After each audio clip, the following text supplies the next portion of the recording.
नमस्कार, KP news 24/7 में आपका स्वागत है। मैं हूं पूजा आपके साथ। आइए सबसे पहले देखते हैं मुख्य समाचार। प्रधानमंत्री मोदी ने मृतकों के परिवारों को 2-2 लाख रुपए मुआवजा देने का किया ऐलान। मैसूर के नवीन ने कश्मीर से कन्याकुमारी तक चलाई साइकिल, बनाया कीर्तिमान। बेंगलुरु इमारत आपदा मामला। कर्नाटक सरकार को संदेह है कि 2348 इंजीनियरिंग सीटें अवरुद्ध हो गई, छात्रों को दी सूचना। लोगों की परेशानी सुनने घर घर जाएंगे हिमाचल सरकार के मंत्री सीएम सुखविंदर सिंह, सुक्खू की खास मुहिम। यूपी की सभी 9 सीटों पर सपा लड़ेगी उपचुनाव, अखिलेश यादव ने किया ऐलान। कांग्रेस पार्टी बन गई है आधुनिक मुस्लिम लीग, किसने कहा हिंदुओं को बांटती है यह पार्टी, बोले बीजेपी के नेता Pradeep Bhandari.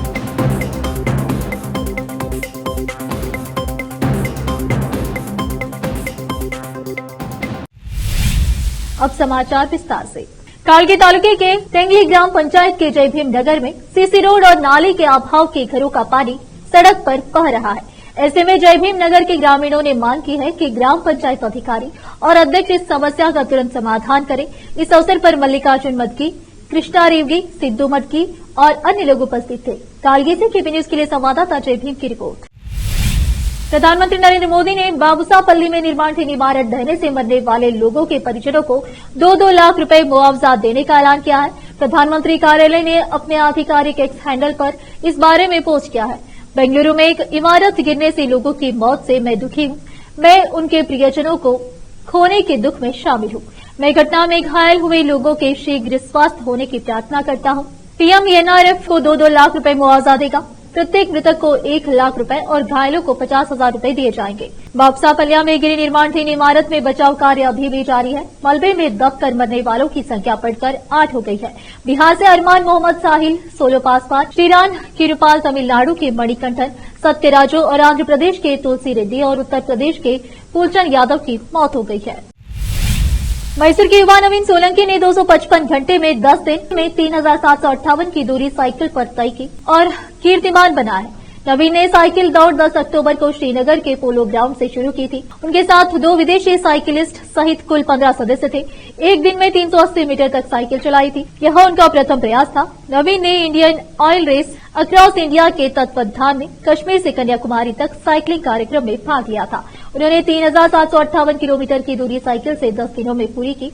Indian Oil race across India का उद्देश्य एक अल्ट्रा एंडोरेंस साइकिलिंग प्रतियोगिता है जो भारत के परिदृश्य और संस्कृतियों की आकर्षक विविधता को प्रदर्शित करती है।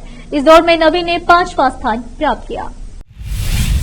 कांग्रेस ने कर्नाटक में क्रमशः चन्नपटना और सुंदर विधानसभा क्षेत्र में 13 नवंबर को होने वाले उपचुनाव के लिए भाजपा छोड़ने के बाद पार्टी में शामिल हुए सीपी योगेश्वर और बेल्लारी के सांसद ई तुकाराम की पत्नी ई अन्नपूर्णा की उम्मीदवारी की घोषणा की है। पार्टी ने अभी तक शिगांव सीट के लिए अपने उम्मीदवार की घोषणा नहीं की है। नामांकन दाखिल करने की अंतिम तिथि 25 अक्टूबर है और नामांकन पत्र वापस लेने की अंतिम तिथि 30 अक्टूबर है।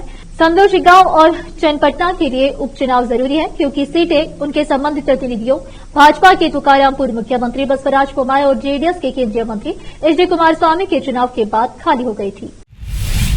सरकार ने सीट ब्लॉकिंग घोटाले की आशंका जताते हुए उन छात्रों को नोटिस जारी किया है जिन्हें इंजीनियरिंग सीटें आवंटित की गई थी लेकिन उन्होंने फीस का भुगतान नहीं किया, जिसके परिणाम स्वरूप ऐसी सभी सीटें प्रबंधन कोटा में आ सकती है। Karnataka common entrance test KCET quota के तहत कर्नाटक परीक्षा प्राधिकरण केईए द्वारा जारी सूची के अनुसार इंजीनियरिंग सीट आवंटन के सभी दौरों के पूरा होने के बाद 2348 सीटें कॉलेजों को सौंप दी गई। दिलचस्प बात यह है कि जिन सीटों पर सवाल उठाया जा रहा है वे बेंगलुरु के बीएमएस कॉलेज ऑफ इंजीनियरिंग और न्यू हेराइजिन कॉलेज ऑफ इंजीनियरिंग जैसे कुछ शीर्ष संस्थानों की है, जहां कंप्यूटर साइंस और संबद्ध शाखाओं के लिए प्रबंधन कोटा के तहत सीटें 30 रुपए में बेची जाती है।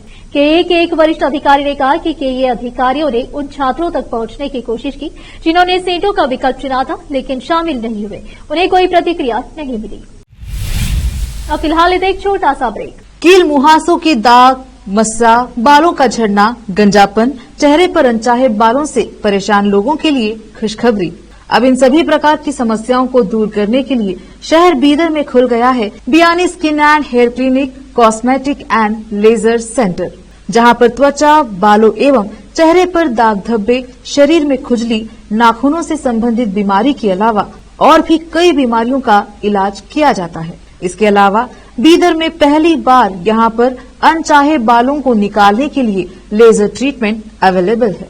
अपने खोए हुए बालों के लिए पीआरपी और जीएफसी थेरेपी अवेलेबल है। यहाँ पर लेजर द्वारा टैटू भी रिमूव किया जाता है और मस्से भी निकाले जाते हैं। Doctor Vinay Kumar Biyani MBBS MD, consultant dermatologist, cosmetologist and trichologist की निगरानी में चलाए जाने वाले स्किन एंड हेयर क्लिनिक में आकर अपनी बीमारियों और समस्याओं को दूर कीजिए और इस क्लिनिक के इलाज से फायदा उठाइए।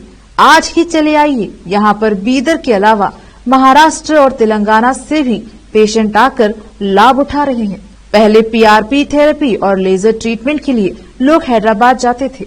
अब यह सब चीजें यहीं बीदर में उपलब्ध हैं। नई कमान के पास बस स्टॉप के सामने बिल्डिंग में हमारा क्लिनिक है। चले आइए Biyani skin and hair clinic, cosmetic and laser centre. Timing सुबह 11 बजे से 9 बजे तक, 11 to 9 PM। अपॉइंटमेंट के लिए इस नंबर पर संपर्क कीजिए 9243573333। ब्रेक के बाद आपका स्वागत है। आइए देखते हैं समाचार।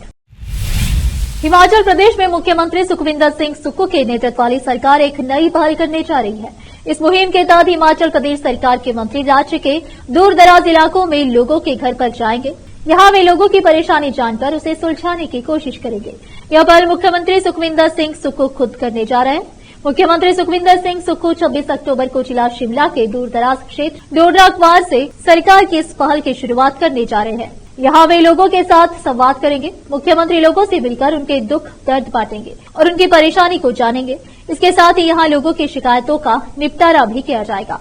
इस मुहिम से आत्मनिर्भरता की और सरकार के इस अभियान में अब गांव का रुख किया जाएगा। मुख्यमंत्री सुखविंदर सिंह सुक्खू ने कहा कि राज्य सरकार नई पहल कर रही है। इसके तहत सरकार दूर दराज और पिछड़े ग्रामीण क्षेत्रों का रुख करेगी। हिमाचल प्रदेश में ऐसा पहली बार होने जा रहा है जहां मुख्यमंत्री खुद लोगों के साथ जन समस्याएं सुनते हुए समय बिताएंगे। आखिरकार वही हुआ जिसका डर था। एसपी अध्यक्ष अखिलेश यादव ने ऐलान किया कि अब उनकी पार्टी यूपी की सभी 9 सीटों पर उपचुनाव लड़ेगी। पहले उन्होंने 2 सीटें कांग्रेस के लिए छोड़ दी थी, लेकिन कांग्रेस और ज्यादा सीटें चाहती थी। अखिलेश यादव ने सभी सीटों पर लड़ने का कारण बताते हुए एक्स पर लिखा, बात सीट की नहीं जीत की है। इस रणनीति के तहत इंडिया गठबंधन के संयुक्त प्रत्याशी सभी 9 सीटों पर समाजवादी पार्टी के चुनाव चिन्ह साइकिल के निशान पर चुनाव लड़ेंगे। कांग्रेस और समाजवादी पार्टी एक बड़ी जीत के लिए एकजुट होकर कंधे से कंधा मिलाकर साथ खड़ी है। भारतीय जनता पार्टी ने वायनाड लोकसभा उपचुनाव के कांग्रेस के उम्मीदवार प्रियंका गांधी पर चुटकी ली है। पार्टी के प्रवक्ता प्रदीप भंडारी ने कहा कि गांधी परिवार के लोग चुनाव लड़ने के लिए इन इलाकों का चयन करते हैं जहां मुस्लिम आबादी ज्यादा होती है। उन्होंने कहा कि ऐसे क्षेत्रों से चुनाव लड़कर गांधी परिवार के लोग सुरक्षित महसूस करते हैं। प्रदीप भंडारी ने कहा कि गांधी परिवार उन इलाकों से चुनाव लड़ना चाहती है जहां से वह सुरक्षित महसूस कर सके। गांधी परिवार के लोग वहां से चुनावी मैदान में उतरते हैं जहां 30% से ज्यादा वोटर मुस्लिम होते हैं। बता दें कि प्रियंका गांधी वायनाड सीट से उपचुनाव लड़ने के लिए मैदान में उतरी है। प्रदीप भंडारी ने कहा कि प्रियंका गांधी अपने भाई राहुल गांधी के कहने पर वायनाड से चुनावी मैदान में उतरी है। उन्होंने कहा कि प्रियंका गांधी वायनाड भाग गई क्योंकि वह जानती है कि उनके भाई ने यहां से चुनाव लड़े हैं और इस दौरान करीब 90% मुस्लिम वोटरों का उन्हें समर्थन हासिल हुआ था। प्रियंका गांधी भी इन्हीं वोटों के जरिए चुनाव जीतना चाहती है। अपने पति की गुटखा खाने की आदत से तंग आकर एक पत्नी ने आत्महत्या कर ली। यह घटना उत्तर प्रदेश के जलालपुर में हुई। सारिका और नामदेव ने प्रेम विवाह किया था और वे हमीरपुर के शीला क्षेत्र के जलालपुर गांव में रहते थे। रिपोर्ट्स के अनुसार झगड़ा तब शुरू हुआ जब सारिका ने अपने पति से गुटखा की आदत छोड़ने के लिए कहा। पूरे दिन उपवास रखने और करवा चौथ की रस्म निभाने के बावजूद पति की गुटखा खाने की आदत के कारण दंपति के बीच तनाव बढ़ गया। चांद देखने के बाद व्रत तोड़कर सारिका ने फांसी लगा ली। पंजाब पुलिस ने नशा तस्करी के आरोप में बीजेपी नेता को गिरफ्तार किया है। कांग्रेस के पूर्व विधायक रह चुके नेता सत्कार कौर और उनके ड्राइवर भतीजे को फिरोजपुर रूरल से स्पेशल टास्क फोर्स एसटीएफ ने गिरफ्तार किया। उनके पास से 100 ग्राम हेरोइन भी जब्त की गई है। उनके खिलाफ केस मौली के एंटी नैरोटिक्स टास्क फोर्स एएनटीएफ के थाने में केस दर्ज किया गया है। पुलिस मामले की जांच कर रही है। पूर्व विधायक सत्कार कौर की गिरफ्तारी के बाद उनके घर में छापेमारी की गई। इस दौरान घर से 28 ग्राम चिट्टा और 1.56 लाख रुपए ड्रग मनी बरामद हुई है। बता दें कि सत्कार कौर ने साल 2022 में कांग्रेस छोड़कर बीजेपी ज्वाइन कर ली थी। पंजाब पुलिस ने पूर्व विधायक सत्कार कौर और उनके भतीजे को खरड़ से हेरोइन की तस्करी करने के आरोप में गिरफ्तार किया है। उनके पास से 128 ग्राम हेरोइन और 1.56 लाख रुपए नकद बरामद किए गए हैं। अब फिलहाल लेते एक और छोटा सा break.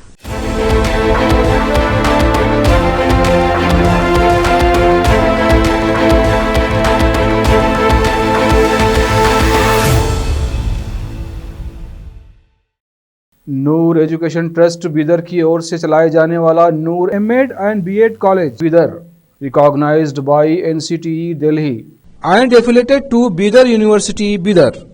Admission are open for the academic year 2024-25. विशेषज्ञ और सक्षम शिक्षकों द्वारा शिक्षा प्राप्त करने के लिए नूर एमएड एंड बीएड कॉलेज में दाखिला लें और शांत वातावरण में शिक्षा प्राप्त करें। बीदर शहर में बेहतर शिक्षा का एकमात्र केंद्र Noor MEd and BEd college, Shahpur gate, Bidar. Phone numbers 9945283920, 8482221297। Hindustan के हर कोने में हम हैं मौजूद। 24 घंटे हालात पर गहरी नजर,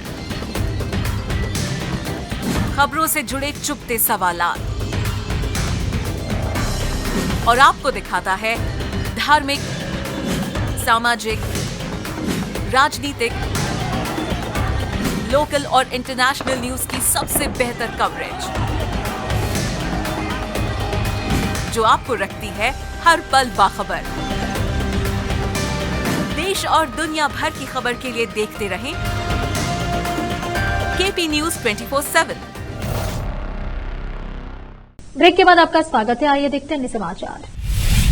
केरल के वायनाड लोकसभा सीट से कांग्रेस महासचिव प्रियंका गांधी वाड्रा ने नामांकन दाखिल कर दिया है। इस सीट पर प्रियंका का मुकाबला बीजेपी की नव्या हरिदास से होगा।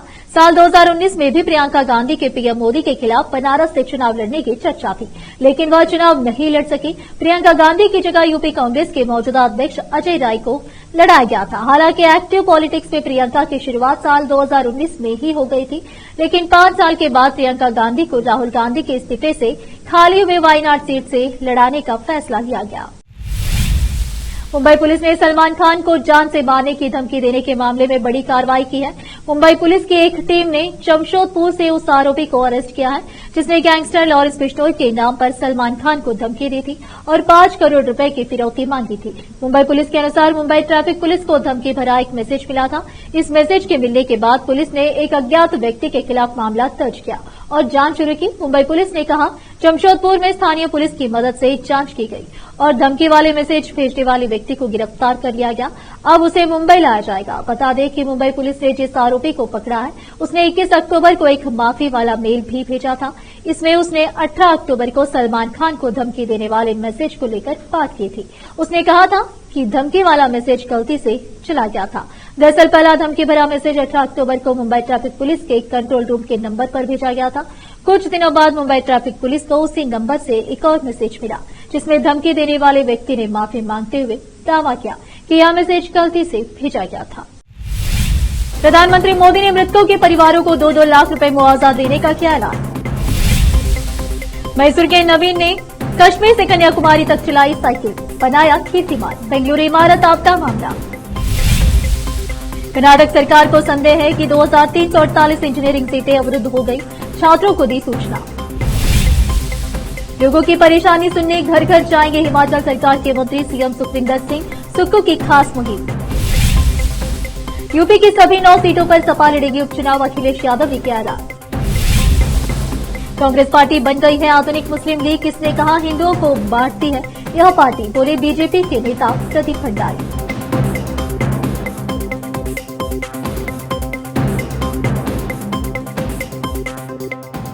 केपी न्यूज में इस वक्त के लिए इतना ही। देश प्रदेश के समाचारों के लिए देखते रहिए आपका अपना चैनल केपी न्यूज 24/7। धन्यवाद।